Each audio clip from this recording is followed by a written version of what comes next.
भारत माता की वंदे भारत माता की call me a donkey don't call me a Hindu ನನ್ನ ಕತ್ತೆ ಅಂತ ಕರೀರಿ ಹಿಂದೂ ಅಂತ ಮಾತ್ರ ಕರಿಬೇಡಿ RSS ಅಂತ ಹೇಳಿದಾಗ ಒಂದು ಕೌತುಕ ಒಂದು ಕುತೂಹಲ ಒಂದು ಅಭಿಮಾನ ಸಣ್ಣದಾಗಿರುವಂತಹ ಒಂದು ಪ್ರೀತಿ ಜನ್ಮಜಾತ ದೇಶಭಕ್ತ ಅಂತ ಹೇಳ್ತೀವಿ ನಾವು ಜನ್ಮಜಾತ ದೇಶಭಕ್ತ ಹುಟ್ಟಿನಿಂದಲೇ ದೇಶಭಕ್ತ ನಮ್ಮ 3ನೇ ಕ್ಲಾಸ್ ಅಲ್ಲಿ ವಿಕ್ಟೋರಿಯಾ ರಾಣಿ ಜನ್ಮದಿನ ಅಂತ ಹೇಳಿ ಸ್ವೀಟ್ ಕೊಟ್ಟಾಗ ಅದನ್ನ ತಿಪ್ಪೆಗೆ ಬಿಸಾಡಿದವರು ಸ್ವತಂತ್ರ ಅಂದ್ರೆ ನನ್ನ ರಕ್ತದಲ್ಲಿ ಹರಿತಾ ಇದೆ ಅಂತ ಹೇಳಿದವರು ತಿಲಕರಿಂದ ಪ್ರಭಾವಿತರಾಗಿದ್ದವರು ಈ ಜನ್ಮದಲ್ಲಿ ನಾನು ದುಡಿಮೆ ಮಾಡೋದಿಲ್ಲ ಈ ಜನ್ಮದಲ್ಲಿ ದೇಶದ ಕೆಲಸ ಮಾತ್ರ ಮಾಡೋದು ಈ ಸ್ವಾತಂತ್ರ್ಯ ಯಾಕೆ ಹೋಯ್ತು ಅಂತ ಬಂದ್ರೆ ಸ್ವಾತಂತ್ರ್ಯ ಬರೋದ್ರ ಬಗ್ಗೆ ಯೋಚನೆ ಮಾಡ್ಬೋದು ಸ್ವಾತಂತ್ರ್ಯವನ್ನು ಉಳಿಸ್ಕೊಳ್ಳೋದ್ರ ಬಗ್ಗೆನೂ ಯೋಚನೆ ಮಾಡ್ಬೋದು ಅನ್ನೋ ಕಾರಣಕ್ಕೋಸ್ಕರ ರಾಷ್ಟ್ರೀಯ ಸ್ವಯಂ ಸೇವಕ ಸಂಘವನ್ನ ಪ್ರಾರಂಭ ಮಾಡಿದ್ರು ಏಕಮೇವ ಉದ್ದೇಶ ಏನು ಅಂತ ಹೇಳಿದ್ರೆ ವ್ಯಕ್ತಿ ನಿರ್ಮಾಣ ರಾತ್ರಿಯಿಂದ ಬೆಳಗಾಗೋದ್ರೊಳಗೆ ಸ್ವತಂತ್ರವನ್ನು ತಂದ್ಕೊಡ್ತೀನಿ ಇದನ್ನ ಜೀರ್ಣ ಮಾಡ್ಕೊಳ್ಳುವಂತ ಯುವಕರು ಎಲ್ಲಿದ್ದಾರೆ I want men with capital M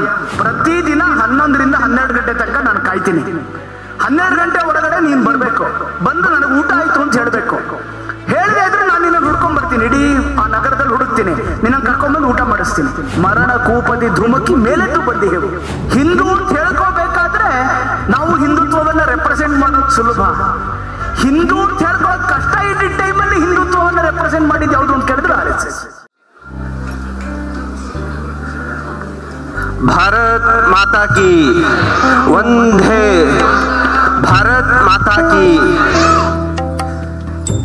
ಅಧಿಕಾರಿಗಳು ಚಿಕೋ ಬ್ಯಾಂಕ್ ಚಿಕ್ಕಮಗಳೂರು ರವರಿಗೆ ನಿಮ್ಮೆಲ್ಲರ ಪರವಾಗಿ ಹೃತ್ಪೂರ್ವಕವಾದ ಸ್ವಾಗತವನ್ನು ಬಯಸ್ತೇನೆ. ಹಾಗೆ ಮತ್ತೋರ್ವ ಗೌರವಾನ್ವಿತರು ಶ್ರೀಯುತ ಶಿವಣ್ಣ ಅಧ್ಯಕ್ಷರು ಹಿಂದೂ ಮಹಾಗಣಪತಿ ಸೇವಾ ಸಂಘ ಚಿಕ್ಕಮಗಳೂರು ರವರಿಗೂ ಕೂಡ ನಿಮ್ಮೆಲ್ಲರ ಪರವಾಗಿ ಸ್ವಾಗತವನ್ನು ಬಯಸ್ತೇನೆ. ಹಾಗೆಯೇ ಇಂದಿನ ಕಾರ್ಯಕ್ರಮದ ಕೇಂದ್ರ ಬಿಂದುಗಳು ಹಾಗೂ ಮುಖ್ಯ ಅತಿಥಿಗಳು ಹಾಗೆ ಕಾರ್ಯಕ್ರಮದ ವಕ್ತಾರರಾಗಿ ಆಗಮಿಸಿರುವಂತಹ ಶ್ರೀಯುತ ಯಾದವ್ ಕೃಷ್ಣರವರು ಮೂಲತಃ ಸಂಸ್ಕೃತ ಗ್ರಾಮ ಎಂದೇ ಜನಪ್ರಿಯವಾಗಿರುವ ಶಿವಮೊಗ್ಗ ಜಿಲ್ಲೆಯ ಮತ್ತೂರಿನವರು ತಮ್ಮ ಶಿಕ್ಷಣದ ಬಳಿಕ ಹಲವು ವರ್ಷಗಳ ಕಾಲ ರಾಷ್ಟ್ರೀಯ ಸ್ವಯಂ ಸೇವಕ ಸಂಘದ ಪ್ರಚಾರಕರಾಗಿ ಕಾರ್ಯನಿರ್ವಹಿಸಿದ್ದರು. ಪ್ರಸ್ತುತ RSSನ ಕರ್ನಾಟಕ ದಕ್ಷಿಣ ಪ್ರಾಂತದ ಸಹ ಸಂಪರ್ಕ ಪ್ರಮುಖರಾಗಿ ತಮ್ಮೆಲ್ಲರೂ ಕೂಡ ಮಾರ್ಗದರ್ಶನವನ್ನು ನೀಡುತ್ತಿದ್ದಾರೆ. ಅವರಿಗೂ ಕೂಡ ನಮ್ಮ ಹಿಂದೂ ಮಹಾಗಣಪತಿ ಹಾಗೂ ಸರ್ವರ ಪರವಾಗಿ ಸ್ವಾಗತವನ್ನು ಬಯಸ್ತೇನೆ. ಅದೇ ರೀತಿ ಉಪಸ್ಥಿತರಿರತಕ್ಕಂತಹ ಸಂಘದ ಹಾಗೂ ವಿವಿಧ ಕ್ಷೇತ್ರ ಸಂಘಟನೆಗಳ ಎಲ್ಲ ಪ್ರಮುಖರಿಗೂ ಹಾಗೆ ಚಿಕ್ಕಮಗಳೂರು ನಗರದ ಎಲ್ಲ ಸಜ್ಜನ ಸಮಾಜ ಬಂಧುಗಳಿಗೂ ಹಾಗೂ ಸಜ್ಜನ ಮಾತಾ ಭಗಿನಿಯರಿಗೂ ಕೂಡ ಆತ್ಮೀಯವಾದ ಸ್ವಾಗತವನ್ನು ಬಯಸ್ತೇನೆ. ಧನ್ಯವಾದಗಳು. ಅವರಿಗೆ ಧನ್ಯವಾದಗಳು. ಇದೀಗ ವೈಯಕ್ತಿಕ ಗೀತೆ ಸಚಿನ್ ರಾಷ್ಟ್ರೀಯ ಸ್ವಯಂ ಸೇವಕ ಸಂಘದ ನಗರ ಬೌದ್ಧಿಕ ಪ್ರಮುಖ್ ಇವರಿಂದ. ಪುಟಿದು ಚಿಮ್ಮುತ್ತಿದೆ ಅಂತಃಶಕ್ತಿಯು ಹೃದಯದೊಳಗಿನಿಂದ ಪುಟಿದು ಚಿಮ್ಮುತ್ತಿದೆ ಅಂತಃಶಕ್ತಿಯು ಹೃದಯದೊಳಗಿನಿಂದ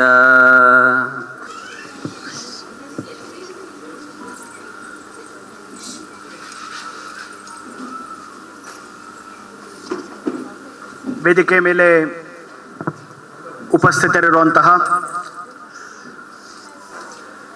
ಹಿಂದೂ ಮಹಾಗಣಪತಿ ಸೇವಾ ಸಂಘದ ಅಧ್ಯಕ್ಷ ಆಗಿರುವಂತಹ ಶ್ರೀಯುತ ಶಿವಣ್ಣ ಅವರೇ, ರಾಷ್ಟ್ರೀಯ ಸ್ವಯಂ ಸೇವಕ ಸಂಘದ ಜಿಲ್ಲೆಯ ಮಾನ್ಯ ಸಂಘ ಚಾಲಕರಾಗಿರುವಂತಹ ಶ್ರೀಯುತ ಘನಶ್ಯಾಮ್ ಆಳ್ವ ಅವರೇ,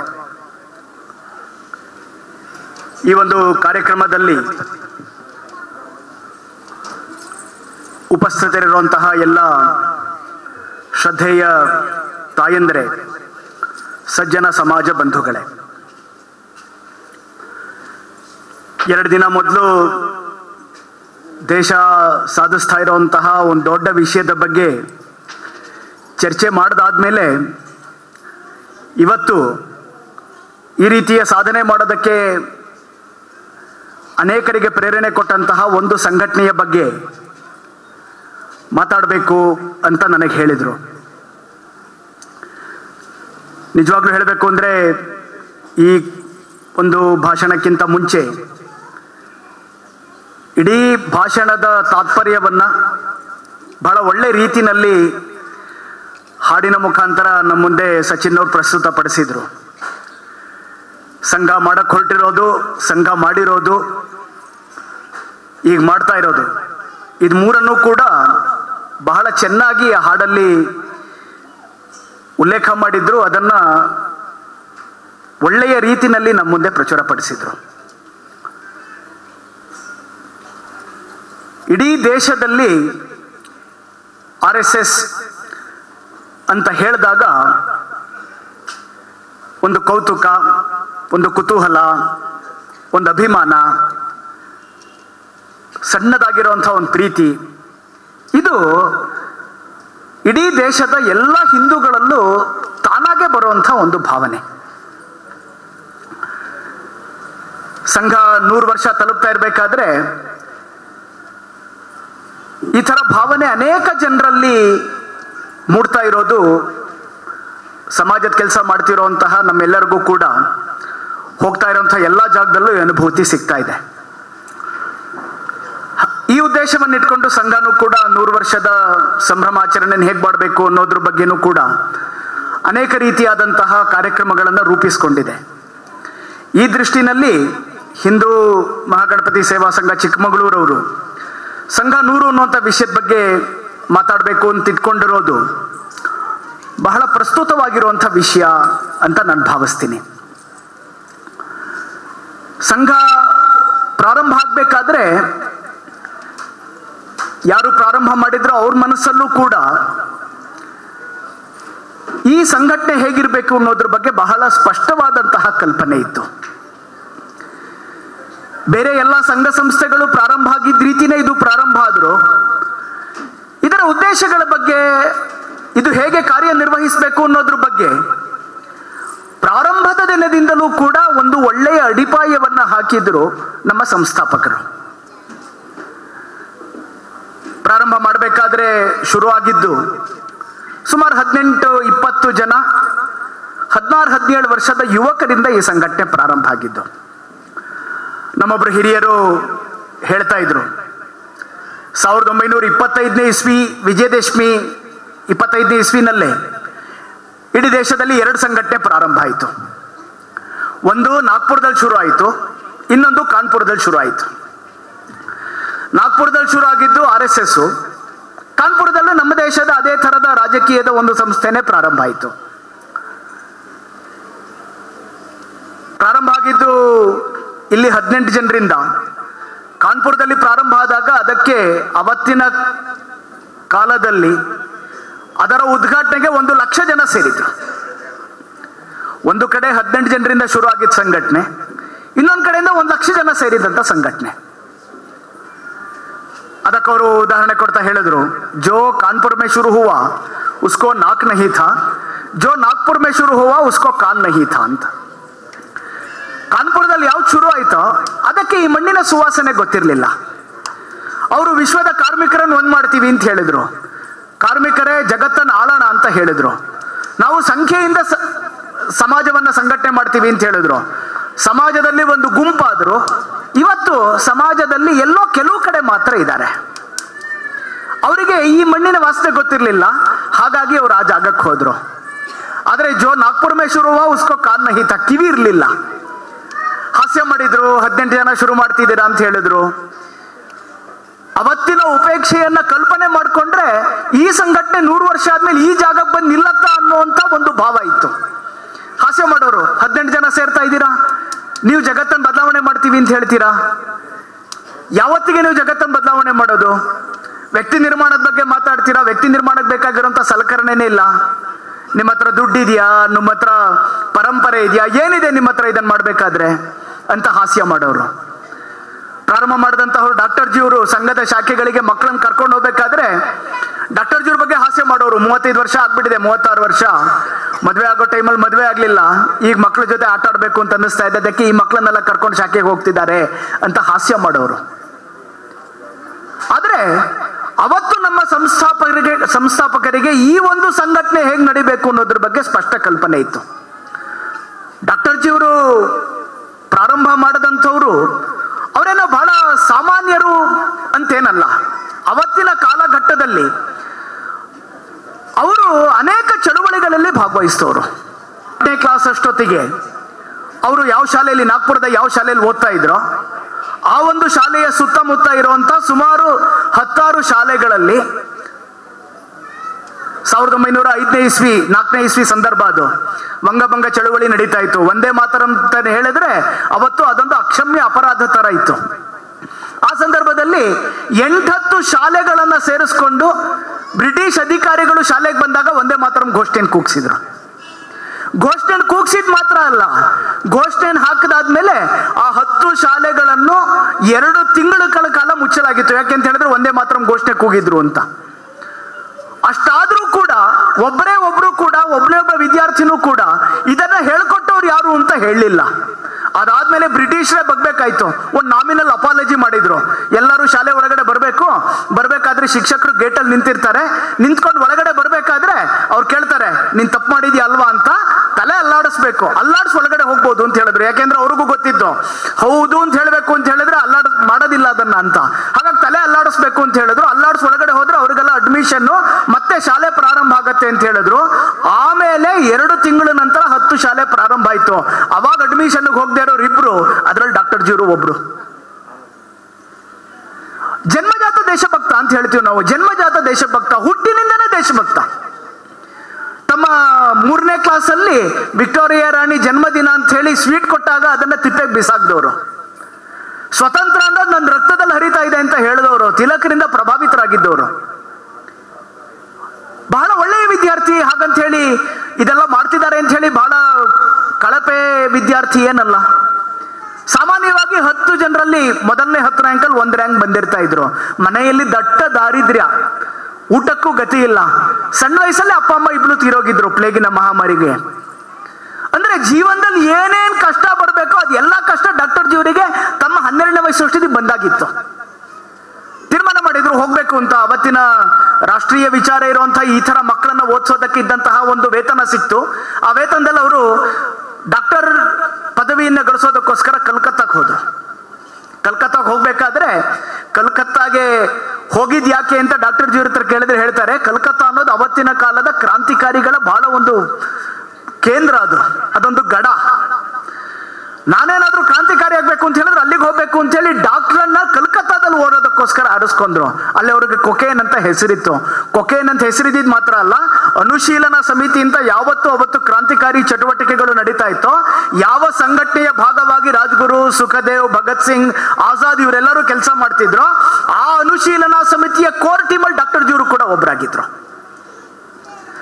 ಡಾಕ್ಟರ್ ಪದವಿಯನ್ನು ಮುಗಿಸಾದ್ಮೇಲೆ ವಾಪಸ್ ಬಂದ್ರು. ಅವಾಗಿನ ಅಲ್ಲಿನ ಪ್ರಾಂಶುಪಾಲರು, ಮೆಡಿಕಲ್ ಕಾಲೇಜಿನ ಪ್ರಾಂಶುಪಾಲರು ಅವ್ರಿಗೊಂದು ಆಫರ್ ಕೊಟ್ಟರು, ಬರ್ಮಾಕ್ ಹೋಗು, ವರ್ಷಕ್ಕೆ 3,000 ರೂಪಾಯಿ ಸ್ಯಾಲ್ರಿ ಕೊಡೋಂಥ ಒಂದು ಕೆಲಸ ಕೊಡಿಸ್ತೀನಿ ಅಂತ. 1914-15 ಸಂದರ್ಭ. ವರ್ಷಕ್ಕೆ 3,000 ರೂಪಾಯಿ ಸ್ಯಾಲ್ರಿ ಅಂತ ಹೇಳಿದ್ರೆ ಎಷ್ಟು ಅಂತ ಸುಮ್ಮನೆ ಒಂದ್ಸಲ ಕಲ್ಪನೆ ಮಾಡ್ಕೊಳ್ಳಿ.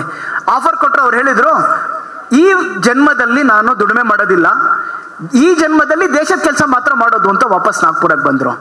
ಅವತ್ತಿನ ಕಾಂಗ್ರೆಸ್ಸಿನ ಮಧ್ಯಪ್ರಾಚ್ಯದ ಸೆಕ್ರೆಟರಿ ಆಗಿದ್ರು, ಸೆಂಟ್ರಲ್ ಪ್ರಾವಿನೆನ್ಸ್ ಸೆಕ್ರೆಟರಿ ಆಗಿದ್ರು. ಅವರ ಕಾಲಾವಧಿಯಲ್ಲೇ ಸೆಂಟ್ರಲ್ ಪ್ರಾವಿನೆನ್ಸ್ ಅಲ್ಲಿ 2 ದೊಡ್ಡ ಕಾಂಗ್ರೆಸ್ ಅಧಿವೇಶನಗಳನ್ನು ಮಾಡಿದ್ರು ಡಾಕ್ಟರ್ ಜಿಯವರು. ಅಂದ್ರೆ ಅವತ್ತಿನ ಕಾಲದ ಯಾವ ಸಾಮಾಜಿಕ ಚಟುವಟಿಕೆ ಇತ್ತು ಆ ಎಲ್ಲ ಚಟುವಟಿಕೆಯಲ್ಲೂ ಭಾಗವಹಿಸಿದ್ರು ಡಾಕ್ಟರ್ ಜಿಯವರು. ಅವರು ನಿಷ್ಕರ್ಷಕ್ಕೆ ಬಂದಿದ್ದೇನು ಅಂತ ಹೇಳಿದ್ರೆ, ಇದೆಲ್ಲ ನಡೀತಾ ಇರ್ಬೇಕಾದ್ರೆ ಸ್ವಾತಂತ್ರ್ಯ ಬರೋದು ಹೇಗೆ ಅಂತ ಎಲ್ಲ ಪ್ರಯತ್ನಗಳು ನಡೀತಾ ಇರ್ಬೇಕಾದ್ರೆ ಒಂದು ಯೋಚನೆ ನಡೀತಾ ಇರ್ಲಿಲ್ಲ. ಅದೇನು ಅಂತ ಹೇಳಿದ್ರು, ಸ್ವಾತಂತ್ರ್ಯ ಯಾಕೆ ಹೋಯ್ತು ಅಂತ. ಅದ್ರ ಬಗ್ಗೆ ಯೋಚನೆ ಮಾಡಿದ್ರು ಡಾಕ್ಟರ್ ಜಿಯವರು ಮಾತ್ರ. ಯೋಚನೆ ಮಾಡಿದ್ರು, ಈ ಸ್ವಾತಂತ್ರ್ಯ ಯಾಕೆ ಹೋಯ್ತು ಅಂತ ಬಂದ್ರೆ ಸ್ವಾತಂತ್ರ್ಯ ಬರೋದ್ರ ಬಗ್ಗೆ ಯೋಚನೆ ಮಾಡ್ಬೋದು, ಸ್ವಾತಂತ್ರ್ಯವನ್ನು ಉಳಿಸ್ಕೊಳ್ಳೋದ್ರ ಬಗ್ಗೆನೂ ಯೋಚನೆ ಮಾಡ್ಬೋದು ಅನ್ನೋ ಕಾರಣಕ್ಕೋಸ್ಕರ ರಾಷ್ಟ್ರೀಯ ಸ್ವಯಂ ಸೇವಕ ಸಂಘವನ್ನ ಪ್ರಾರಂಭ ಮಾಡಿದ್ರು. ಏಕಮೇವ ಉದ್ದೇಶ ಏನು ಅಂತ ಹೇಳಿದ್ರೆ ವ್ಯಕ್ತಿ ನಿರ್ಮಾಣ, ಮ್ಯಾನ್ ಮೇಕಿಂಗ್ ಪ್ರೋಸೆಸ್. ಅವತ್ತಿನ ಭಾರತದಲ್ಲಿ ಎಲ್ಲರೂ ಕೂಡ ಇದ್ರ ಬಗ್ಗೆ ಮಾತಾಡ್ತಾ ಇದ್ರು. ನಮಗೆಲ್ಲರಿಗೂ ಗೊತ್ತಿರ್ಬೋದು, ವಿವೇಕಾನಂದರು ಹೇಳ್ತಾ ಇದ್ರು. ವಿವೇಕಾನಂದರ ಹತ್ರ ಒಬ್ಬ ಶಿಷ್ಯ ಕೇಳ್ದ, ಯಾಕೆ ಇಷ್ಟು ದೊಡ್ಡ ನೀವು ಪ್ರಭಾವಿಗಳು, ಇಡೀ ಜಗತ್ನಲ್ಲಿ ನಿಮ್ ಪ್ರಭಾವ ಇದೆ, ಸ್ವಾತಂತ್ರ್ಯ ತಂದ್ಕೊಡ್ಬೋದಲ್ಲ, ಯಾಕೆ ತಂದ್ಕೊಡಲ್ಲ ಅಂತ ಕೇಳಿದಾಗ ವಿವೇಕಾನಂದರು ಹೇಳಿದ್ರು, freedom I will get it tonight, where are the people to digest it. ರಾತ್ರಿಯಿಂದ ಬೆಳಗಾಗೋದ್ರೊಳಗೆ ಸ್ವತಂತ್ರವನ್ನು ತಂದ್ಕೊಡ್ತೀನಿ, ಇದನ್ನ ಜೀರ್ಣ ಮಾಡ್ಕೊಳ್ಳುವಂತ ಯುವಕರು ಎಲ್ಲಿದ್ದಾರೆ, I want men with capital M ಅಂತ ವಿವೇಕಾನಂದರು ಹೇಳಿದ್ರು. 100 ಜನ ಪುರುಷರನ್ನು ಕೊಡಿ, 100 ಜನ ಸಿಂಹ ಸದೃಶರಾಗಿರುವಂತಹ ಉಕ್ಕಿನ ನರಗಳು, ಕಬ್ಬಿಣದ ಸ್ನಾಯುಗಳು, ಸಿಡಿಲಿನಂತಹ ಮನಸ್ಸಿರುವಂತಹ 100 ಜನ ಯುವಕರನ್ನು ಕೊಡಿ, ನಾನು ಇಡೀ ದೇಶದ ಚಿತ್ರಣವನ್ನ ಬದಲಾವಣೆ ಮಾಡ್ತೀನಿ ಅಂತ ಹೇಳಿದ್ರು. ಮೆಥಡ್ ಎಲ್ಲಿ ಅಂತ ಕೇಳಿದ್ರೆ ಡಾಕ್ಟರ್ ಜಿಯವರು ಕಂಡು ಹಿಡಿದ್ರು. ಸಂಘದ ಶಾಖೆ 1925 ಪ್ರಾರಂಭ ಆದಾಗ ಈ ರೀತಿ ಸಣ್ಣ ಹುಡುಗರಿಂದ ಪ್ರಾರಂಭ ಆಗಿದ್ದು ಇಡೀ ದೇಶದ ಚಿತ್ರಣವನ್ನ ಅದು ಬದಲಾವಣೆ ಮಾಡ್ತು. ಅವತ್ತಿನ ಸಮಸ್ಯೆಗಳೇನಿತ್ತು? ಇಡೀ ಹಿಂದೂ ಸಮಾಜ ಅಂತ ಹೇಳೋದಕ್ಕೆ ಹಿಂದೂ ಸಮಾಜದ ನಾಯಕರೇ ನಾಚಿಕೆ ಪಟ್ಕೋತಾ ಇದ್ರು. Call me a donkey, don't call me a Hindu, ನನ್ನ ಕತ್ತೆ ಅಂತ ಕರೀರಿ, ಹಿಂದೂ ಅಂತ ಮಾತ್ರ ಕರಿಬೇಡಿ ಅಂತ ಹೇಳ್ತಾ ಇದ್ರು. Hindu is a dying race, ನಾಶ ಆಗ್ತಿರುವಂತ ಸಂತತಿ ಇದು. ಈ ಸಂತತಿ ಉಳಿಯೋದಕ್ಕೆ ಸಾಧ್ಯನೂ ಇಲ್ಲ. Every Hindu is a coward. ಪ್ರತಿಯೊಬ್ಬ ಹಿಂದೂನು ಹೇಳಿ ಇವ್ರು ಹೆಂಗೆ ಬದುಕೋದಕ್ಕೆ ಸಾಧ್ಯ, ಇವ್ರು ಬದುಕೋದಕ್ಕೆ ಸಾಧ್ಯನೇ ಇಲ್ಲ ಅಂತ ನಮ್ಮನ್ನು ಹಾಸ್ಯ ಮಾಡೋರು, ನಮ್ಮ ನಾಯಕರು ಹೇಳೋರು, ದೊಡ್ಡ ನಾಯಕರು. ಆದ್ರೆ ಡಾಕ್ಟರ್ ಜಿ ಘೋಷಣೆ ಮಾಡಿದ್ರು, I am A proud Hindu, ನಾನೊಬ್ಬ ಹಿಂದೂ. ಅದಷ್ಟೇ ಅಲ್ಲ, ಅವ್ರು ಘೋಷಣೆ ಮಾಡಿದ್ರು 1932 ಇಸ್ವಿನಲ್ಲಿ ನಾಗ್ಪುರದ ಅವತ್ತಿನ ಪ್ರತಿಷ್ಠಿತ ಎಲ್ಲರೂ ಬಂದು ಸೇರಿದಾಗ ಅಲ್ಲೊಬ್ರು ಧೀಮಂತರ ಅಡ್ವೊಕೇಟು ಅವ್ರು ನಿಂತ್ಕೊಂಡು ಕೇಳಿದ್ರು, ಯಾರು ಘೋಷಣೆ ಮಾಡ್ತಾರೆ ಇದನ್ನು ಹಿಂದೂ ರಾಷ್ಟ್ರ ಅಂತ? ಡಾಕ್ಟರ್ ಜಿ ಹೇಳಿದ್ರು, I proclaim this is Hindu nation. I proclaim, ನಾನ್ ಘೋಷಣೆ ಮಾಡಿದ್ದೀನಿ ಹಿಂದೂ ರಾಷ್ಟ್ರ. ಎಲ್ಲಿ ತನಕ ಒಬ್ಬ ಹಿಂದೂ ಈ ರಾಷ್ಟ್ರದಲ್ಲಿ ಇರ್ತಾನೋ ಅಲ್ಲಿ ತನಕ ಹಿಂದೂ ರಾಷ್ಟ್ರ ಅಂತ ಹೇಳಿದ್ರು. ಅಂದ್ರೆ ಎಂಥ ಒಂದು ಕಲ್ಪನೆ ಇರ್ಬೋದು ಡಾಕ್ಟರ್ ಜಿಯವರು ನಮ್ಮ ಸಂಸ್ಥಾಪಕರ ಮನಸ್ಸಲ್ಲಿ ಅಂತ ಒಂದ್ಸಲ ಕಲ್ಪನೆ ಮಾಡ್ಕೊಳ್ಳಿ. ಅತ್ಯದ್ಭುತವಾದಂತ ಕ್ರಿಯೇಟಿವ್ ಮನುಷ್ಯ ಈ ಒಂದು ಸಂಘಟನೆ ಮಾಡ್ಬೇಕಾದ್ರೆ ತನ್ನೆಲ್ಲ ಶಕ್ತಿಯನ್ನು ಇದಕ್ಕೆ ಹಾಕಿ ಈ ಜಾಗದಲ್ಲಿ ಈ ಕೆಲಸವನ್ನು ಮಾಡಿದ್ರೆ ಮಾತ್ರ ಮುಂದೆ ಈ ದೇಶ ಮುಂದಕ್ಕೆ ಬರುತ್ತೆ ಅನ್ನುವಂಥ ಕಲ್ಪನೆಯನ್ನು ಇಟ್ಕೊಂಡು ರಾಷ್ಟ್ರೀಯ ಸ್ವಯಂ ಸೇವಕ ಸಂಘವನ್ನ ಪ್ರಾರಂಭ ಮಾಡಿದ್ರು. ಸಂಘದ ಈ ದಾರಿ ಏನು ನಾವು 100 ವರ್ಷದಲ್ಲಿ ಬಂದಿದ್ದೀವಿ, ಅನೇಕ ಸಾಧನೆಗಳನ್ನು ಮಾಡಿದ್ದೀವಿ. ನಮ್ಮ ಬಗ್ಗೆ ಹೇಳ್ತಾ ಇದ್ರು, ನಮ್ಮ ದೇಶದಲ್ಲೇ ಹೇಳ್ತಾ ಇದ್ರು ಹಿಂದೂ ಅನ್ನೋನಕ್ಕೆ ಸ್ವಾಭಿಮಾನ ಇಲ್ಲ ಅಂತ. ಇವತ್ತು ಇಡೀ ದೇಶದಲ್ಲಿ ಒಂದು ಗುಡ್ಡಗಾಡು ಪ್ರದೇಶದ ಕಾಡಿನ ಮಧ್ಯದ ಒಬ್ಬ ಯುವಕನ ಹತ್ರ ಹೋಗಿ ಕೇಳಿ, ಅವನು ಹೇಳ್ತಾನೆ ಗರ್ವದಿಂದ ಗರ್ಜಿಸು ನಾನೊಬ್ಬ ಹಿಂದೂ ಅಂತ. ಈ ಹಿಂದೂ ಭಾವವನ್ನು ಜಾಗೃತಿ ಮಾಡಿದ್ಯಾವುದು? ಇದೇ RSS. ಸಮಯ ಪಾಲನೆ, ಅನೇಕ ವಿಷಯಗಳಿಗೆ ಬೆಂಚ್ ಮಾರ್ಕ್ ಅನ್ನು ಸೆಟ್ ಮಾಡಿದ್ದು RSS. ಸಮಯ ಪಾಲನೆ ಅಂತ ಹೇಳಿದ್ರೆ ಅದು RSS ಕಣ್ಮುಂದೆ ಬರುತ್ತೆ. ಶಿಸ್ತು ಅಂತ ಹೇಳಿದ್ರೆ RSS ಕಣ್ಮುಂದೆ ಬರುತ್ತೆ. ದೇಶಭಕ್ತಿ ಅಂದ್ರೆ RSS ಕಣ್ಮುಂದೆ ಬರುತ್ತೆ. ಅಕಸ್ಮಾತ್ ಎಲ್ಲಾದ್ರೂ ಬರೇ ನೆರ ಬಂದು ಸೇವಾ ಮನೋಭಾವಕ್ಕೆ ಹೋಗೋರು ಅಂತ ಹೇಳಿದ್ರೆ RSS ಕಣ್ಮುಂದೆ ಬರುತ್ತೆ. RSS ಅಂತ ಹೇಳಿದ್ರೆ ಇದು ಎಲ್ಲಾದ್ರಲ್ಲೂ ಬೆಂಚ್ ಮಾರ್ಕ್ ಅನ್ನ ಸೆಟ್ ಮಾಡಿರೋದು. ನಮ್ಮ ದೇಶದಲ್ಲಿ ಹೇಗಿತ್ತು ಅಂತ ಹೇಳಿದ್ರೆ ಬೆಳಗ್ಗೆ ಹೊರಟ್ರೆ ಅಕಸ್ಮಾತ್ ಬೆಳಗ್ಗೆ ನಮ್ಮ ದೇಶದ ಧೀಮಂತ ನಾಯಕರು ಬರ್ತಾರೆ ಅಂತ ಹೇಳಿದ್ರೆ 100% ಆ ಸ್ಥಾನದ ಜನರಿಗೆ ಗೊತ್ತಿತ್ತು ಇವ್ರು ಸಾಯಂಕಾಲನೇ ತಲುಪೋದು ಅಂತ. ಆದ್ರೆ ಸಂಘದ ಕಾರ್ಯ ಹಂಗಲ್ಲ, ಬೆಳಗ್ಗೆ ಅಂದ್ರೆ ಬೆಳಗ್ಗೆ, ಈ ಸಮಯ ಅಂದ್ರೆ ಈ ಸಮಯ, ಇಷ್ಟೊತ್ತಿಗೆ ಅಂದ್ರೆ ಅಷ್ಟೊತ್ತಿಗೆ ಪ್ರಾರಂಭ ಆಗುತ್ತೆ. ಕೆಲವು ಸಂಚಲನಗಳನ್ನ RSS ಮಾಡಿದೆ. ಹೇಗ್ ಮಾಡಿದೆ ಅಂತ ಹೇಳಿದ್ರೆ ಪ್ರತಿ ಸರ್ಕಲ್ ಅಲ್ಲಿ ನಾವು ಟೈಮು ಗಂಟೆ ನಿಮಿಷ ಸೆಕೆಂಡು 3 ಹಾಕಿ ಗೆರೆ ಎಳೆದಿದ್ದೀವಿ. ಆ ಸಮಯಕ್ಕೆ ಆ ಸಂಚಲನ ಅಲ್ಲಿಗೆ ತಲುಪಿದೆ. ಅಂದ್ರೆ ಕಲ್ಪನೆ ಮಾಡ್ಕೊಳ್ಳಿ ಎಂಥ ಒಂದು ಸ್ಪೆಷಲ್ ಆಗಿ ಈ ಸಂಘಟನೆಯನ್ನ ಬೆಳೆಸಿರೋದು ಅಂತ. ಆ ರೀತಿಯಲ್ಲಿ ಅನೇಕ ಸಂಗತಿಗಳು ಹಿಂದೂ ಸಮಾಜಕ್ಕೆ ಗೊತ್ತಿತ್ತು, ನಾವು ಮರ್ತಿದ್ವಿ, ಅದನ್ನ RSS ನೆನಪು ಮಾಡ್ತು. RSS ಅಂತ ಹೇಳಿದ್ರೆ ಇದನ್ನ ನೆನಪು ಮಾಡಿದ್ ಮಾತ್ರ ಅಲ್ಲ, it is not everybody's job. ಎಲ್ಲರ ಕೆಲಸ ಆಗ್ಲಿಲ್ಲ ಇದು. ಮೊನ್ನೆ ನಮ್ಮ ಸರಸಂಘ ಚಾಲಕರು ಮೋಹನ್ ಜಿ ಭಾಗವತ್ ಅವರು ಒಂದು ಭಾಷಣದಲ್ಲಿ ಹೇಳ್ಬೇಕಾದ್ರೆ ಅವ್ರು ಹೇಳಿದ್ರು ಏನಂತ ಹೇಳಿದ್ರೆ, ನಾನು ಅಕಸ್ಮಾತ್ ಸಂಘಕ್ಕೆ ಬರೋರಿಗೆ ಬರ್ತೀವಿ ಅಂತ ಹೇಳಬೇಕಾದ್ರೆ ಏನಾದರೂ ನಿರೀಕ್ಷೆ ಇಟ್ಕೊಂಡು ಬಂದ್ರೆ ಅವರಿಗೆ ಅಲ್ಲೇ ಹೇಳಿ ಕಳಿಸ್ತೀನಿ, ದಯವಿಟ್ಟು ನೀವು ಸಂಘಕ್ಕೆ ಬರಬೇಡಿ, ಇದರಿಂದ ನಿಮ್ಮ ಹಿತನೂ ಇದೆ ನಮ್ಮ ಹಿತನೂ ಇದೆ. ಯಾಕೆ ಅಂತ ಹೇಳಿದ್ರೆ ಇಲ್ಲಿ ಬಂದ್ರೆ ನಿಮಗೇನು ಸಿಗೋದಿಲ್ಲ, ಇಲ್ಲಿ ಬಂದ್ರೆ ನೀವು ಕಳ್ಕೋಬೇಕು, ಕಳ್ಕೊಳ್ಳೋದಕ್ಕೆ ರೆಡಿ ಆದ್ರೂ ಮಾತ್ರ ಬನ್ನಿ. ಇದು ಧೈರ್ಯ ಇರೋರ ಕೆಲಸ. ಯಾರ್ಯಾರು ಧೈರ್ಯ ಇದೆಯೋ ಅವ್ರು ಮಾತ್ರ ಒಳಗಡೆ ಬಂದ್ರೆ ಅದ್ರಲ್ಲಿ ನಿಮ್ಮ ಹಿತನೂ ಇದೆ ನಮ್ಮ ಹಿತನೂ ಇದೆ ಅಂತೇಳಿ ಒಂದು ಸಾರ್ವಜನಿಕ ಕಾರ್ಯಕ್ರಮದಲ್ಲಿ ಹೇಳಿದ್ರು. ಖಂಡಿತವಾಗ್ಲೂ ಸಂಘದ ಕೆಲಸ ಹಾಗೆ ನಡೆದಿರೋದು. ಇದು ಯಾರ್ಯಾರು ಮಾಡಿದಾರೋ ಅವರೆಲ್ಲರೂ ಕೂಡ ತಮ್ಮ ಕಂಫರ್ಟ್ ಝೋನ್ ಇದೆ ಹೊರಗಡೆ ಬಂದು ಮಾಡಿರೋದು. Everybody worked beyond their comfort zone. ಎಲ್ಲರೂ ಅವ್ರ ಕಂಫರ್ಟ್ ಝೋನ್ ಇದೆ ಹೊರಗಡೆ ಮಾಡಿರೋದು. ಏಕನಾಥ್ ರಾನಡೆಯವರು ಅಂತ ಹೇಳಿ ನಮ್ಮ ಸಂಘದ ಪ್ರಚಾರಕರಿದ್ರು. ಅವರು 1971 ಇಸ್ವಿನಲ್ಲಿ ವಿವೇಕಾನಂದ ಮೆಮೋರಿಯಲ್ ರಾಕ್ ಆಂದೋಲನ ಆದಾಗ ಆ ವಿವೇಕಾನಂದ ಮೆಮೋರಿಯಲ್ ರಾಕ್ ಆಂದೋಲನದ ಇನ್ಚಾರ್ಜ್ ಆಗಿದ್ದವರು. ಅವರು ಪ್ರಚಾರಕ್ಕಾಗಿ ಹೊರಟರು. ಬಹಳ ಕರ್ತೃತ್ವ ಇದ್ದಂತ ಹುಡುಗ, ಕೆಲಸ ಮಾಡಿದ್ರೆ ಒಳ್ಳೆ ಸ್ಯಾಲ್ರಿನೂ ಸಿಗ್ತಾ ಇತ್ತು. ಸಂಘದ ಪ್ರಚಾರಕ್ಕಾಗಿ ಹೊರಟರು. ಪ್ರಚಾರಕ್ಕೆ ಹೊರಟಾಗ ಅಲ್ಲಿದ್ದವರು ಎಲ್ಲರೂ ಕೇಳಿದ್ರು, ಇಲ್ಲ ಮನೆಯಲ್ಲಿ ಕಷ್ಟ ಇದೆ, ನಿಮ್ಮ ಅಣ್ಣ ಕೂಲಿ ಕೆಲಸ ಮಾಡೋದು, ಮನೆಯಲ್ಲಿ ಏನೂ ಇಲ್ಲ ಅಂತೆಲ್ಲ ಚರ್ಚೆ ಮಾಡಿದಾಗ ಆಯ್ತು ನಾನು ವಾಪಸ್ ಹೋಗ್ತೀನಿ ಅಂತ ಹೇಳಿದ್ರು. ಕೆಲಸ ಮಾಡ್ತೀನಿ ಅಂತ ಹೇಳಿದ್ರು, ಕರ್ಕೊಂಬಂದ್ರು. ಒಂದು 3-4 ವರ್ಷ ಕೆಲಸ ಮಾಡೋಷ್ಟೊತ್ತಿಗೆ ಅಣ್ಣ ತೀರ್ಕೊಂಡು ಹೋದ. ಅಣ್ಣ ತೀರ್ಕೊಂಡು ಹೋದಾಗ ಏಕನಾಥ್ಜಿ ಮನೆಗೆ ಹೋದ್ರು, ಅಣ್ಣನ ಸಂಸ್ಕಾರ ಮುಗಿಸಿದ್ರು. 2-3 ದಿನ ಆಗೋಷ್ಟೊತ್ತಿಗೆ ವಾಪಸ್ ಹೊರಟ್ಲು. ಮನೆಯಲ್ಲಿ ಕಡು ಬಡತನ. ವಹಿನಿ ಅಂದ್ರೆ ಅತ್ತಿಗೆ ಅವರು ಏಕನಾಥ್ ಹತ್ರಗೆ, ಏಕನಾಥ್ ಎಲ್ಲಿಗೆ ಹೊರಟಿಯಾ ಅಂತ ಕೇಳಿದ್ರು.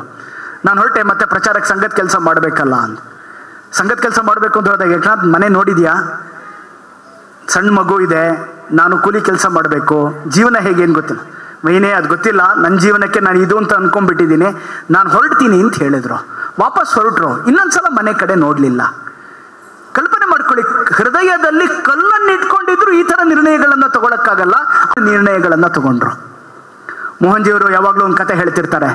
ಒಬ್ಬ ಪ್ರಚಾರಕ ನಾಗ್ಪುರದಿಂದ ಹೊರಟ ಬಿಹಾರಕ್ಕೆ ಹೋಗ್ಬೇಕಾದ್ರೆ ಅವರು ಬಿಹಾರ ಕ್ಷೇತ್ರೀಯ ಪ್ರಚಾರಕ್ಕಾದ್ರು ಮೋಹನ್ಜಿಯವರು. ಅವಾಗ ಅಲ್ಲೊಬ್ರು ಸಂಘ ಚಾಲಕ್ ಬಂದರು. ಸಂಘ ಚಾಲಕ್ ಜೊತೆ ಚರ್ಚೆ ನಡೀತಾ ಇತ್ತು. ಚರ್ಚೆ ನಡೀತಾ ಇರಬೇಕಾದ್ರೆ ಸಂಘ ಚಾಲಕರು ಇವ್ರು ಊಟ ಆಗೋ ತನಕ ನಿಂತ್ಕೊಂಡ್ರು. ಇವ್ರು ಹೇಳಿದ್ರು, ವಾಪಸ್ ಹೋಗಿ ಊಟ ಮಾಡಿ, ಮನೆಗೆ ಹೋಗಿ. ನೀವಿಲ್ಲೇ ಊಟ ಮಾಡ್ತೀರಾ ಕೇಳಿದ್ರು. ಇಲ್ಲ, ನಾನು ಮನೆಗೆ ಹೋಗ್ತೀನಿ ಅಂದ್ರು. ನೀವು ಮನೆಗೆ ಹೋಗಿ ಊಟ ಮಾಡಿ ಅಂತ ಹೇಳಿದ್ರು. ಇಲ್ಲ, ನಾನು ಮನೆ ಹೋಗೋ ಹಾಗಿಲ್ಲ. ಯಾಕೆ ಮನೆ ಹೋಗೋ ಹಾಗಿಲ್ಲ ಅಂತ ಕೇಳಿದಾಗ ಆ ಬಾಲಕ ಒಂದು ಕತೆ ಹೇಳಿದ್ರು. ಅವ್ನು ಬಾಲಕ ಆಗಿರ್ಬೇಕಾದ್ರೆ ಅವ್ರ ಊರಿಗೆ ಒಬ್ಬ ಪ್ರಚಾರಕ್ಕೆ ಬಂದಂತೆ ನಾಗ್ಪುರದಿಂದ. ಆ ಪ್ರಚಾರಕ್ಕೆ ಬಂದವನು ಏನು ಅಂತ ಹೇಳಿದ್ರೆ, ಅವನು M.Com ಹೋಲ್ಡ್ರು. M.Com ಮುಗಿಸಿದ ತಕ್ಷಣ ಪ್ರಚಾರಕ್ಕಾಗಿ ಬಂದ. ಎಲ್ಲಿ ಉಳಿಬೇಕು ಅಂತ ಗೊತ್ತಿಲ್ಲ. ಡಾಕ್ಟರ್ ಜಿಯವರು ಅವನಿಗೆ 4 ರೂಪಾಯಿ ಕೊಟ್ಟಿದ್ರಂತೆ. ಅದ್ರಲ್ಲಿ 3 ರೂಪಾಯಿ ಅವ್ನ ಟ್ರೈನ್ ಟಿಕೆಟ್ಗೆ ಹೊರಟೋಯ್ತು. ಇನ್ನು 1 ರೂಪಾಯಿ ಉಳಿದಿತ್ತು. ಬಂದ್ರು, ಎಲ್ಲಿ ಉಳಿಬೇಕು ಅಂತ ಗೊತ್ತಿಲ್ಲ. ಬಿಹಾರಕ್ಕೆ ಬಂದ್ರು, ಉಳಿಯಕ್ಕೆ ಶುರು ಮಾಡಿದ್ರು. ಎಲ್ಲಿ ಉಳಿಬೇಕು, ಜಾಗ ಇಲ್ಲ. ಅಲ್ಲಿಗೆ ಒಂದು ಟ್ರೈನ್ ಬರ್ತಾ ಇತ್ತು. ಅದು ಪ್ರತಿದಿನ ರಾತ್ರಿ 9:30ಗೆ ಬರೋದು, ಬೆಳಗ್ಗೆ 6 ಗಂಟೆ ಹೊರಡೋದು. ತೀರ್ಮಾನ ಮಾಡಿದ್ರು, ನಾನು 9:30ಗೆ ಆ ಟ್ರೈನಲ್ಲಿ ಉಳಿತೀನಿ, ಬೆಳಗ್ಗೆ 5:30ಗೆ ಎದ್ದು ನಂದೆಲ್ಲದನ್ನು ಮುಗಿಸ್ಕೊಂಡು ಹೋಗ್ತೀನಿ ವಾಪಸ್ಸು ಅಂತ ತೀರ್ಮಾನ ಆಯ್ತು. ಅಲ್ಲಿ ಉಳಿಯೋದಕ್ಕೆ ಶುರು ಮಾಡಿದ್ರು. 2 ದಿನ ಆಯ್ತು, 2 ತಿಂಗಳಾಯ್ತು. ಅಲ್ಲೊಬ್ಬ ಚೆನ್ನದವನ್ ಪರಿಚಯ ಆದ. ಚೆನ್ನ ಅಂತ ಹೇಳಿದ್ರು ಕಡಲೆಕಾಳು.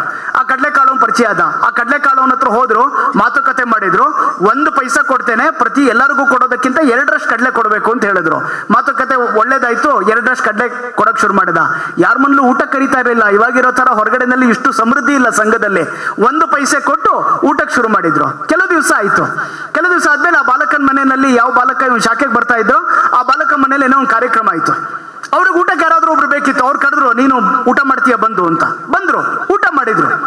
ಊಟ ಮಾಡಿದ ದಿವಸ ಅಮ್ಮ ಕೇಳಿದ್ರು, ಏನಂತ ಹೇಳಿದ್ರೆ, ನೀನ್ ಯಾರು, ನೀನ್ ಯಾಕೆ ಬಂದಿದ್ಯಾ ಅಂತ. ಅವಾಗ ಇವರೆಲ್ಲದನ್ನು ಹೇಳಿದ್ರು. ಅವತ್ತ ಅಮ್ಮಂಗೆ ಗೊತ್ತಾಯ್ತು, ಇವನು ಬಂದಿರೋದು M.Com ಮಾಡಿ ಆದ್ರೆ ಸಂಘದ ಕೆಲಸ ಮಾಡೋದಕ್ಕೆ ಇವನು ದುಡಿಮೆ ಮಾಡೋದಿಲ್ಲ ಅಂತ. ಅವತ್ತ ಅಮ್ಮ ಹೇಳಿದ್ರಂತೆ, ನೋಡು, ಪ್ರತಿದಿನ 11ರಿಂದ 12 ಗಂಟೆ ತನಕ ನಾನು ಕಾಯ್ತೀನಿ. 12 ಗಂಟೆ ಒಳಗಡೆ ನೀನು ಬರಬೇಕು. ಬಂದು ನನಗೆ ಊಟ ಆಯ್ತು ಅಂತ ಹೇಳಬೇಕು. ಹೇಳಿದೆ ಇದ್ರೆ ನಾನು ನಿನ್ನನ್ನು ಹುಡ್ಕೊಂಡ್ ಬರ್ತೀನಿ. ಇಡೀ ಆ ನಗರದಲ್ಲಿ ಹುಡುಕ್ತೀನಿ, ನಿನ್ನನ್ನು ಕರ್ಕೊಂಡ್ಬಂದು ಊಟ ಮಾಡಿಸ್ತೀನಿ. ಪ್ರತಿದಿನ ಸಾಯಂಕಾಲ 7 ಗಂಟೆಯಿಂದ 8 ಗಂಟೆ ತನಕ ನಾನು ಕಾಯ್ತೀನಿ. 8 ಗಂಟೆ ಒಳಗಡೆ ಬಂದು ಊಟ ಆಯ್ತು ಅಂತ ಹೇಳಿದ್ರು ಸರಿ, ಇಲ್ಲದ್ರೆ ಇಲ್ಲಿ ಊಟಕ್ಕೆ ಬರಬೇಕು ಅಂತ ಹೇಳಿದ್ರು. ಅವತ್ತು ಯಾರು ಬಾಲಕನೋ ಆ ಬಾಲಕ ಮುಂದೆ ವಿಭಾಗ ಸಂಘ ಚಾಲಕರಾಗಿದ್ರು.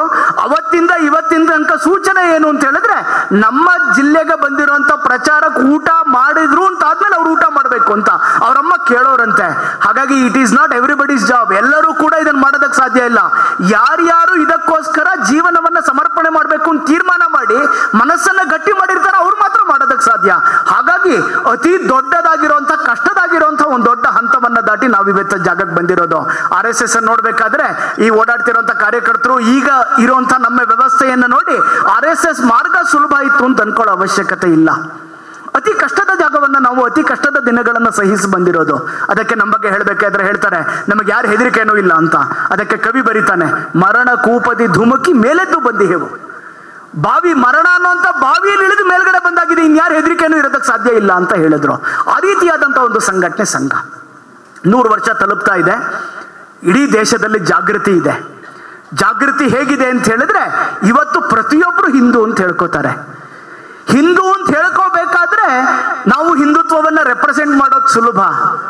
ಹಿಂದೂ ಅಂತ ಹೇಳ್ಕೊಳ್ಳೋದು ಕಷ್ಟ ಇದ್ದ ಟೈಮಲ್ಲಿ ಹಿಂದುತ್ವವನ್ನ ರೆಪ್ರೆಸೆಂಟ್ ಮಾಡಿದ್ದು ಯಾವುದು ಅಂತ ಕೇಳಿದ್ರೆ RSS. ಅತಿ ಕಷ್ಟದ ದಿನದಲ್ಲಿ ಹಿಂದುತ್ವವನ್ನು ಬೆಳೆಸುವಂತ ಕೆಲಸ ಮಾಡ್ತು. ಈ ಒಂದು ಪರಂಪರೆಗೆ ಬೇಕಾಗಿರುವಂತ ಕೆಲಸವನ್ನ ಮಾಡಿ ಬಂದಿದೆ. ಈ 100 ವರ್ಷ ಕಳೆದು 101ನೇ ವರ್ಷಕ್ಕೆ ಕಾಲಿಟ್ಟಿದೆ.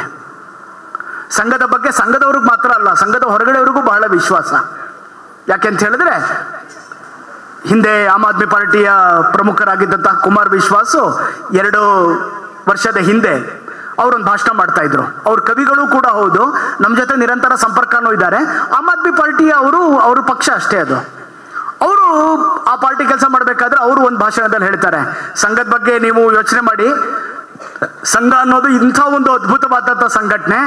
100 ವರ್ಷದ ಹಿಂದೆ ಪ್ರಾರಂಭ ಆದಾಗ ಅದೇನು ತೀರ್ಮಾನ ಮಾಡಿತ್ತೋ ಅದನ್ನ ಇವಾಗ ಮಾಡ್ತಾ ಇದೆ. ಇವತ್ತೇನು ತೀರ್ಮಾನ ಮಾಡುತ್ತೋ ಇನ್ನೊಂದು 100 ವರ್ಷ ಅದೆಲ್ಲದನ್ನು ಸಾಧನೆ ಮಾಡುತ್ತೆ. ಆ ಥರ ಸಂಘಟನೆ RSS ಅಂತ ಕುಮಾರ್ ವಿಶ್ವಾಸ ಹೇಳಿದ್ರು. ನಮ್ಮ ಬಗ್ಗೆ ನಮಗೆ ವಿಶ್ವಾಸ ಎಷ್ಟಿದೆ ಅನ್ನೋದು ನಮಗೆ ಗೊತ್ತಿದೆ. ಆದ್ರೆ ನಮಗಿಂತ ಹೊರಗಡೆ ಇರೋ ವಿಶ್ವಾಸ ಏನು ಅಂತ ಹೇಳಿದ್ರೆ, ನಾವು ಏನನ್ನ ಅನ್ಕೋತೀವೋ ಅದನ್ನ ಸಾಧನೆ ಮಾಡಿನೇ ತೀರ್ತೀವಿ. ಇದನ್ನ ನಮ್ಮ ಕಾರ್ಯಕರ್ತರು ಸಾಧನೆ ಮಾಡಿ ತೋರಿಸಿದ್ದಾರೆ.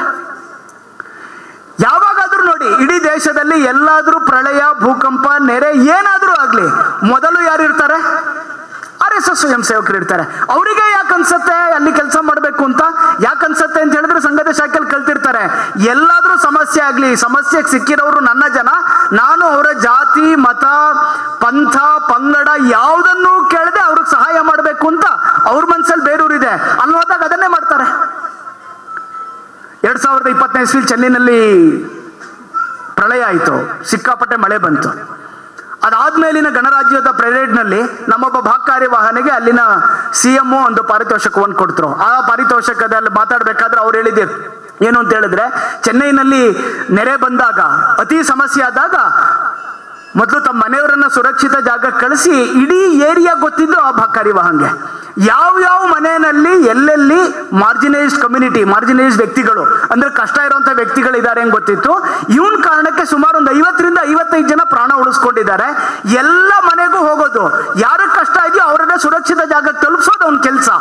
ಇಡೀ ತಮ್ಮನೆ ಕೊಚ್ಚೋಯ್ತು, ತಾವಿಟ್ಟಿದ್ದಂತಹ ಅನೇಕ ವಸ್ತುಗಳು ಕೊಚ್ಚೋಯ್ತು, ತಮ್ಮ ನಷ್ಟ ಆಯ್ತು, ಆದ್ರೂ ಉಳ್ಕೊಂಡಿದ್ದ 55 ಪ್ರಾಣ.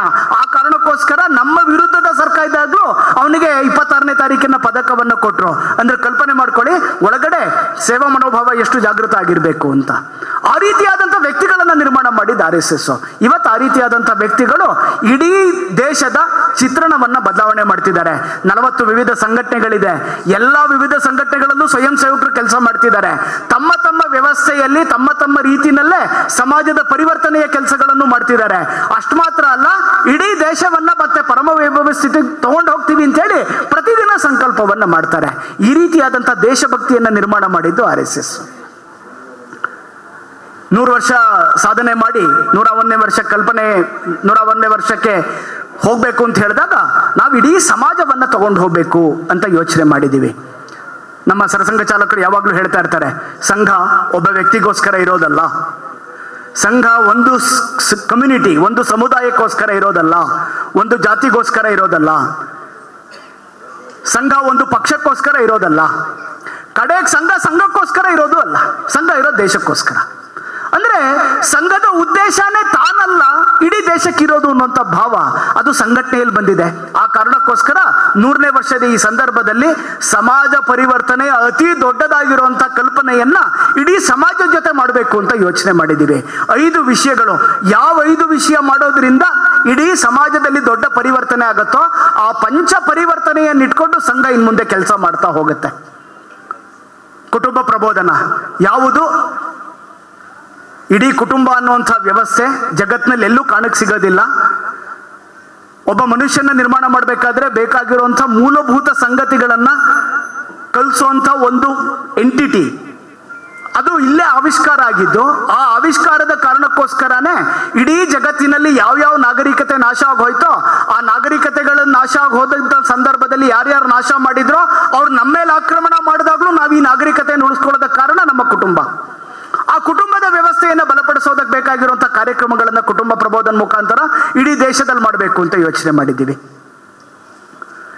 ಮನುಷ್ಯನಿಗೆ ಹುಟ್ಟಿದಾದ ತಕ್ಷಣ 12 ವರ್ಷದ ಮಧ್ಯದಲ್ಲಿ ಸಿಗಬೇಕಾಗಿರುವಂಥ ಎಲ್ಲ ಸಂಸ್ಕಾರಗಳು ಕುಟುಂಬದಲ್ಲಿ ಸಿಗೋದಕ್ಕೆ ಏನ್ ಮಾಡಬೇಕು ಅನ್ನುವಂಥ ಒಂದು ದೊಡ್ಡ ಕಲ್ಪನೆಯನ್ನ ಆ ಒಂದು ಕುಟುಂಬ ಪ್ರಬೋಧನಲ್ಲಿ ಇಟ್ಕೊಂಡಿದ್ದೀವಿ. ಪಂಚ ಪರಿವರ್ತನೆಯಲ್ಲಿ ಮೊದಲನೇ ಅಂಶ ಪರ್ಯಾವರಣ. ನಮಗೆಲ್ಲರಿಗೂ ಗೊತ್ತೇ ಇದೆ, ಇವತ್ತು ಇಡೀ ಜಗತ್ತಲ್ಲಿ ಬಹುಚರ್ಚಿತ ವಿಷಯ ಯಾವುದು ಅಂತ ಹೇಳಿದ್ರೆ ಪರ್ಯಾವರಣದ್ದು. ಇಲ್ಲಿ ತನಕ ಜಗತ್ತಿನ ಮೊದಲನೇ ರಾಷ್ಟ್ರಗಳಿಗೆ ಅಂದ್ರೆ ಫಸ್ಟ್ ವರ್ಲ್ಡ್ ಕಂಟ್ರಿಯವರಿಗೆ ಈ ಒಂದು ಸಮಸ್ಯೆ ಇರಲಿಲ್ಲ. ಯಾಕೆ ಅಂತ ಹೇಳಿದ್ರೆ ಅವರು ಜಗತ್ತಿನ ಫಸ್ಟ್ ವರ್ಲ್ಡ್ ಕಂಟ್ರಿಯವರಿಗೆ ಈ ಸಮಸ್ಯೆ ಇರಲಿಲ್ಲ ಪರ್ಯಾವರಣದ. ಯಾಕೆ ಅಂದ್ರೆ ಥರ್ಡ್ ವರ್ಲ್ಡ್ ಕಂಟ್ರಿಗಳಿತ್ತು. ಆ ಥರ್ಡ್ ವರ್ಲ್ಡ್ ಕಂಟ್ರಿಗಳು ಏನ್ ಮಾಡ್ತಿದ್ರು ಅಂದ್ರೆ ಫಸ್ಟ್ ವರ್ಲ್ಡ್ ಕಂಟ್ರಿನಲ್ಲಿ ಯಾವ್ದ್ಯಾವ್ದು ತ್ಯಾಜ್ಯ ನಿರ್ಮಾಣ ಆಗುತ್ತೋ ಅದೆಲ್ಲದನ್ನು ತಗೊಂಡೋಗಿ ದುಡ್ಡು ಕೊಟ್ಟು ಆ ದೇಶಗಳಿಗೆ ಹಾಕಿ ಬರೋರು. ಈಗ ಮೂರನೇ ವಿಶ್ವದ ದೇಶಗಳಿಗೂ ಅರ್ಥ ಆಗಿದೆ ನಾವು ಕಸವನ್ನ ಹಾಕಿಸ್ಕೊಳ್ಳೋರು ಇರೋರಲ್ಲ ಅಂತ. ಹಾಗಾಗಿ ಭಾರತದಿಂದ ಜಾಸ್ತಿ ಮೊದಲೇ ಪ್ರಪಂಚದ ದೇಶಗಳಿಗೆ ಅತಿ ಸಮಸ್ಯೆ ಶುರುವಾಗಿದೆ. ಏನ್ ಮಾಡ್ಬೇಕು, ಪರಿಸರದ ಬಗ್ಗೆ ಏನ್ ಮಾಡ್ಬೇಕು, ಎಲ್ಲರ ಹಪಾಹಪಿ ಕ್ಲೈಮೇಟ್ ಚೇಂಜ್ ಅಂತ ಕರೀತಾರೆ, ಎಲ್ಲ ದೇಶಗಳು ಬರ್ತಾರೆ, ಒಂದೊಂದು ಗೋಲನ್ನು ಇಟ್ಕೋತಾರೆ, ಗೋಲನ್ನ ಸಾಧನೆ ಮಾಡಕ್ಕಾಗದೆ ಮುಂದಿನ ಸಲ ಬರ್ತಾರೆ, ಅಪಾಲಜಿ ಕೇಳ್ತಾರೆ, ಮತ್ತೆ ಇನ್ನೊಂದು ಗೋಲನ್ನು ಸೆಟ್ ಮಾಡ್ಕೊಂಡು ಹೋಗ್ತಾರೆ. ಕ್ಲೈಮೇಟ್ ಚೇಂಜ್ ಅಲ್ಲಿ ಗೋಲ್ ಸೆಟ್ ಆಗಿರೋದನ್ನ ಸಾಧನೆ ಮಾಡ್ತಿರೋಂಥ ಏಕೈಕ ದೇಶ ಭಾರತ. ಅದು ಕ್ಲೀನ್ ಎನರ್ಜಿ ಇರ್ಬೋದು, ಅದು ಪರ್ಯಾವರಣವನ್ನ ತ್ಯಾಜ್ಯವನ್ನ ವಿಲೇವಾರಿ ಮಾಡಿ ಇರ್ಬೋದು, ಇದು ಯಾವ್ದ್ರಲ್ಲಾರು ಇರ್ಬೋದು, ಭಾರತನೇ ಸಾಧನೆ ಮಾಡ್ತಿರೋದು. ಯಾಕೆ ಅಂತ ಹೇಳಿದ್ರೆ ಪರಿಸರದ ಜೊತೆ ಜೀವನ ಮಾಡೋದು ನಮ್ಮ ಸ್ವಭಾವದಲ್ಲೇ ಬಂದಿದೆ, ನಮ್ಮ ರಕ್ತದಲ್ಲೇ ಬಂದಿದೆ ಅದು. ಆ ಕಾರಣಕ್ಕೋಸ್ಕರ ಪರಿಸರ ಸಂರಕ್ಷಣೆ ಜಗತ್ತಿನ ಪ್ರಮುಖ ವಿಷಯ. ಅಕಸ್ಮಾತ್ ಏನಾದ್ರೂ ಜಗತ್ತಿಗೆ ನಾಳೆ ಮಾರ್ಗದರ್ಶನ ಮಾಡೋದಾದ್ರೆ ಅದು ಭಾರತನೇ ಮಾಡಬೇಕು. ಸಾಮರಸ್ಯ ಅಂತ ಹೇಳೋದು ಜಗತ್ತಿನಲ್ಲಿ ಇರೋದಕ್ಕೆ ಸಾಧ್ಯನೇ ಇಲ್ಲ ಅನ್ನುವಂಥ ವಾತಾವರಣ ನಿರ್ಮಾಣ ಆಗಿದೆ. ಇವತ್ತು ಹೇಗಿದೆ ಅಂತ ಹೇಳಿದ್ರೆ 1ನೇ ಮಹಾಯುದ್ಧ ಹೇಗಾಯ್ತು ಅಂತ ನಮಗೆ ಗೊತ್ತಾಯ್ತು, 2ನೇ ಮಹಾಯುದ್ಧ ಮುಗೀತು ಅಂತ ಅನ್ಸಿದೆ, 3ನೇ ಮಹಾಯುದ್ಧ ಶುರು ಆಗಿದೆಯೋ ಅಂತ ಆತಂಕ ಇದೆ. ಶುರುವಾಗಿ 10 ವರ್ಷ ಆಗಿದೆ ಅಂತ ಕೆಲವರು ಹೇಳ್ತಾರೆ, ಇನ್ನು ಶುರು ಆಗ್ತಾ ಇದೆ ಅಂತ ಕೆಲವರು ಹೇಳ್ತಾರೆ. ಇಡೀ ಜಗತ್ತಿನ ಸುಮಾರು 35 ದೇಶ ಯುದ್ಧದಲ್ಲಿ ಭಾಗವಹಿಸ್ತಾ ಇದ್ದಾರೆ ಅಂತ ಹೇಳ್ತಾರೆ. 35 ದೇಶ ಯುದ್ಧದಲ್ಲಿ ಭಾಗವಹಿಸ್ತಾ ಇರೋರು ಯಾರು ಅಂತ ಒಂದ್ಸಲ ನೋಡಿದ್ರೆ ಯಾವುದು ಪರಸ್ಪರ 2 ದೇಶ ಯುದ್ಧ ಮಾಡ್ತಿದ್ಯೋ ಆ 2 ಯುದ್ಧ ಮಾಡ್ತಿರೋಂಥ ದೇಶದ ಧರ್ಮ ಅಂತೆ. ಆ 2 ದೇಶದ ಜನರು ಯಾರು ಯುದ್ಧ ಮಾಡ್ತಾರೋ 2 ದೇಶದ ಜನರು ಆಚರಣೆ ಮಾಡೋಂಥ ಓದೋಂಥ ಪುಸ್ತಕ ಒಂದೇ, ಆಡೋಂಥ ಭಾಷೆ ಒಂದೇ,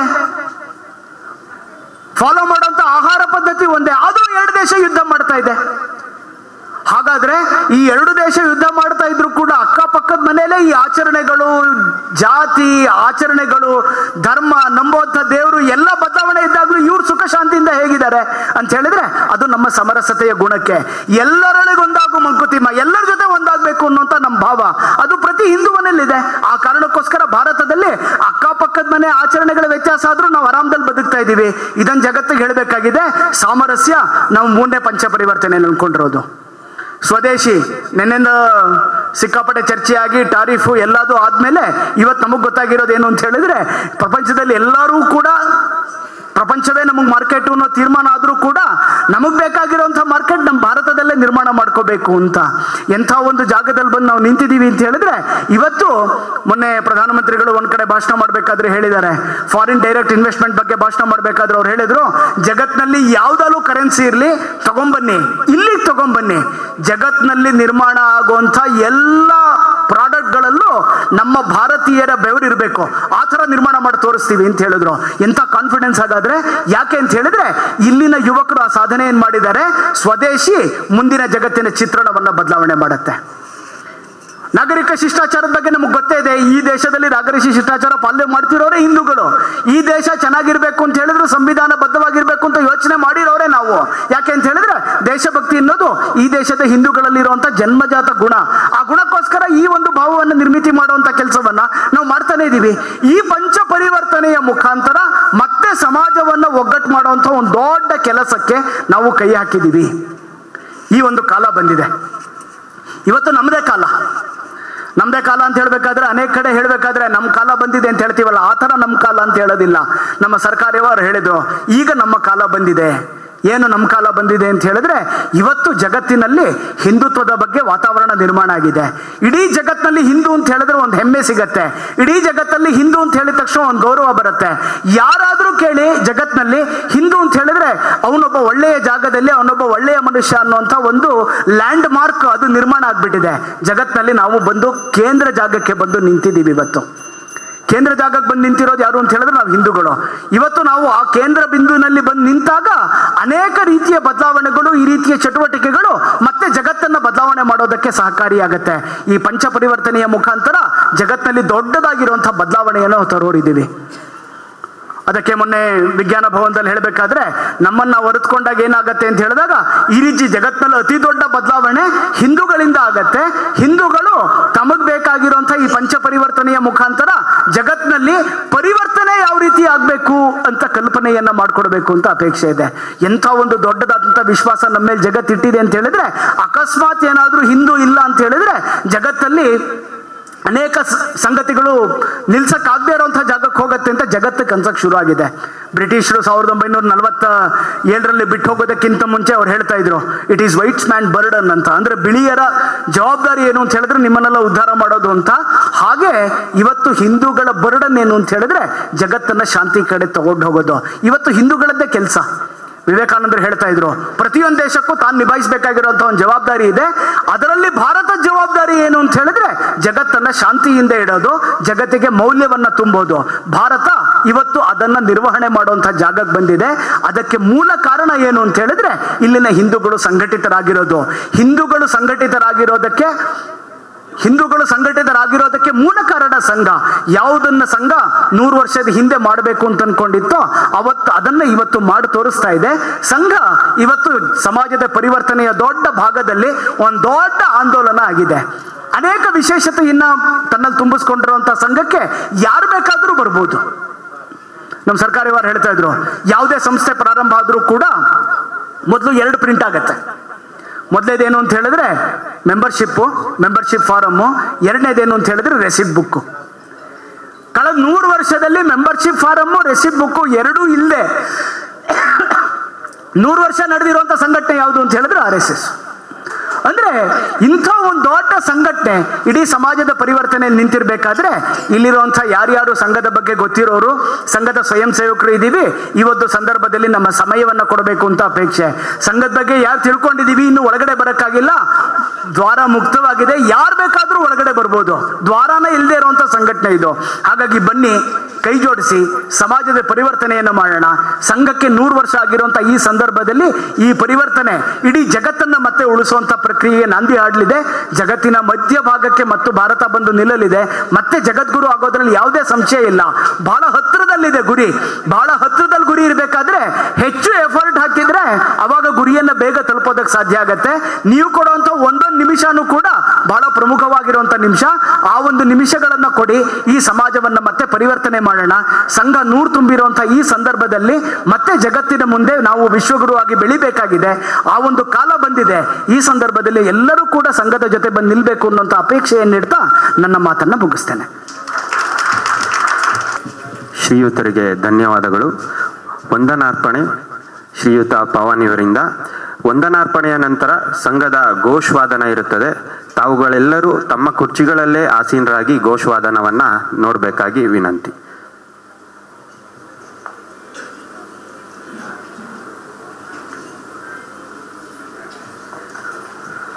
ಹರಿ ಓಂ. ಹಿಂದೂ ಮಹಾಗಣಪತಿ ಸೇವಾ ಸಂಘ ಚಿಕ್ಕಮಗಳೂರು ಬಸವನಹಳ್ಳಿ 12ನೇ ವರ್ಷದ ಕಾರ್ಯಕ್ರಮದ ಪ್ರಯುಕ್ತ ಇಂದಿನ ಕಾರ್ಯಕ್ರಮ RSS ಶತಮಾನೋತ್ಸವ ಪ್ರಯುಕ್ತ ಕಾರ್ಯಕ್ರಮದ ಕೇಂದ್ರ ಬಿಂದು ವರ್ತಕರಾದ ಶ್ರೀ ಯಾದವ್ ಕೃಷ್ಣ ವರ್ತೂರ್, ಪ್ರಾಂತ ಸಹ ಸಂಪರ್ಕ ಪ್ರಮುಖ್, ಕರ್ನಾಟಕ ದಕ್ಷಿಣ ಪ್ರಾಂತ ಇವರಿಗೆ ಹೃತ್ಪೂರ್ವಕ ವಂದನಾರ್ಪಣೆಗಳನ್ನು ಅರ್ಪಿಸುತ್ತೇನೆ.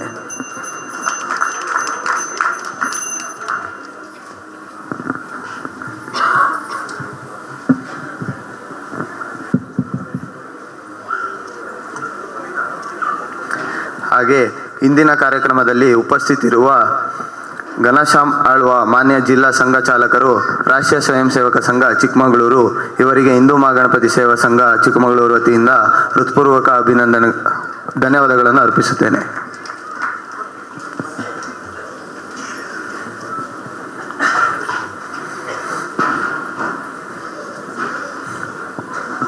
ಹಾಗೆ ಮತ್ತೋರ್ವರು ಶ್ರೀಯುತ ಶಿವಣ್ಣ, ಹಿಂದೂ ಮಹಾಗಣಪತಿ ಸೇವಾ ಸಂಘ ಅಧ್ಯಕ್ಷರು, ಇವರಿಗೂ ಕೂಡ ಹೃತ್ಪೂರ್ವಕ ವಂದನೆಗಳನ್ನು ಅರ್ಪಿಸುತ್ತೇನೆ.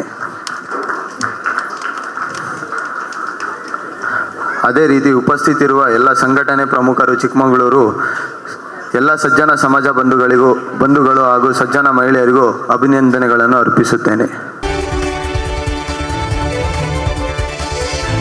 ಐಸಿರಿ ಟುಡೇ, ವಾಯ್ಸ್ ಆಫ್ ಡೆಮೋಕ್ರಸಿ.